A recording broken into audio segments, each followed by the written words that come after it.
یہ کوئی سامنے سے آ کے مقابلہ نہیں کرتا آپ کے نفس، یہ آپ کے سامنے بیٹھ کے بات نہیں کرتا۔ ہاں، جب آپ کا قلب اس قابل ہو جائے کہ وہ بڑے بڑے فیصلے کر سکے، اور وہ شیروں والا اس کے اندر ایک ہمت پیدا ہو جائے، تو پھر جا کر یہ کیفیت پیدا ہوتی ہے کہ آپ کو نفس کی گیدڑ بھبکیاں ہی لگتی ہیں۔ تو پھر آپ کو پتہ لگ جاتا ہے کہ میں ہی مسافر ہوں، میں ہی راہزن ہوں، میں نے ہی اپنے آپ سے لڑنا ہے۔ تو یہ جو سیلف بیٹل ہے، نفس لوامہ تو ہے ہی یہ، کہ آپ ہی مسافر ہیں، آپ ہی بیٹل گراؤنڈ ہیں، آپ ہی راہزن ہیں، آپ کے اوپر ہی لڑائی ہونی ہے دونوں طرف سے، آپ نے ہی لڑنا ہے۔ وائٹ ولف اور بلیک ولف دونوں آپ کے اندر ہیں، ان دونوں کی لڑائی میں جس کو آپ فیڈ کریں گے وہ جیت جائے گا۔ بسم اللہ الرحمن الرحیم۔ ایک غزل میری کتاب کیمیا گر میں سے مزید، یہ چھوٹی بہر کی غزل ہے، یہ آپ کو سناتا ہوں۔ اس کا مطلب ہے کہ حرف حرفوں سے کھیلتے آئے، حرف حرفوں سے کھیلتے آئے، لفظ لفظوں سے کھیلتے آئے۔ میرے ساتھ زندگی میں ایک وقت ایسا آیا جب مجھے اس بات کا احساس ہوا کہ میں بڑا باتونی آدمی ہوں، میری ایکسٹروورژن بہت زیادہ ہے، اور میں اپنی اس ایکسٹروورژن کی وجہ سے، اپنے اس باتونی ہونے کی وجہ سے، اپنی ذات کے ڈیپتھ کو خود بھی محسوس نہیں کر پا رہا، اپنی ذات کو خود بھی نہیں سمجھ پا رہا، اپنی ذات کو خود بھی نہیں پڑھ پا رہا۔ اور اس وقت مجھے یہ احساس ہوا کہ یہ جو لفاظی ہے، یہ جو بہت زیادہ گفتگو ہے، یہ آپ حرفوں سے کھیل رہے ہوتے ہیں، یہ آپ لفظوں سے کھیل رہے ہوتے ہیں۔ اس کو آپ چرب زبانی بھی بول سکتے ہیں، لیکن حرفوں کا حرفوں سے کھیلنا، لفظوں کا لفظوں سے کھیلنا، اور اپنی بات کی دلیل کی بنیاد پر سچے نظر آنا، درست نظر آنا، قابل نظر آنا، عالم نظر آنا،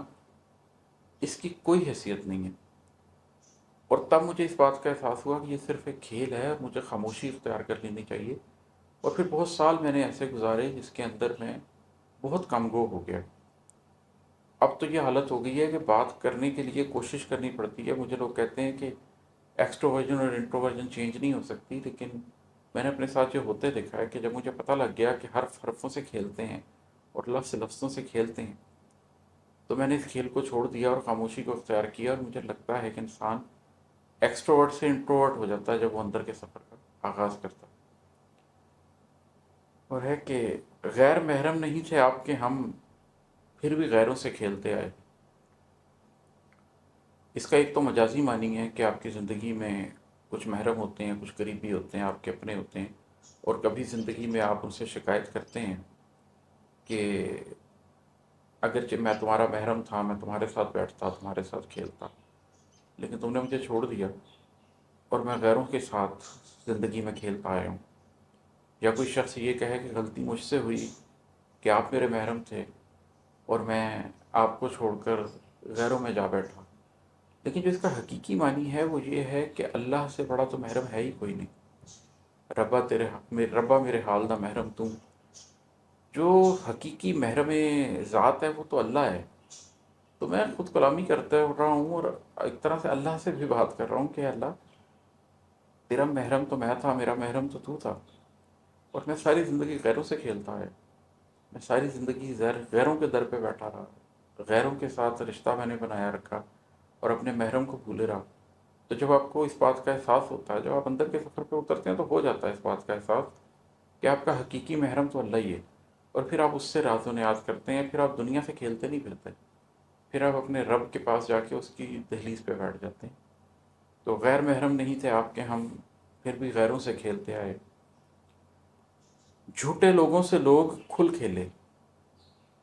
جھوٹے لوگوں سے لوگ کھل کھیلے، اور سچوں سے کھیلتے آئے۔ جب آپ سچائی کو اختیار کر لیں تو یہ تو پھر خیر آپ کے ساتھ بہت ہوتا ہے کہ جو ایک جھوٹ کا جال ایک آپ کے ارد گرد معاشرے میں بنا ہوا ہے، جس میں ہر چیز جھوٹ پر چل رہی ہے، معاشرے میں ہر بات جھوٹ پر طے کی جاتی ہے،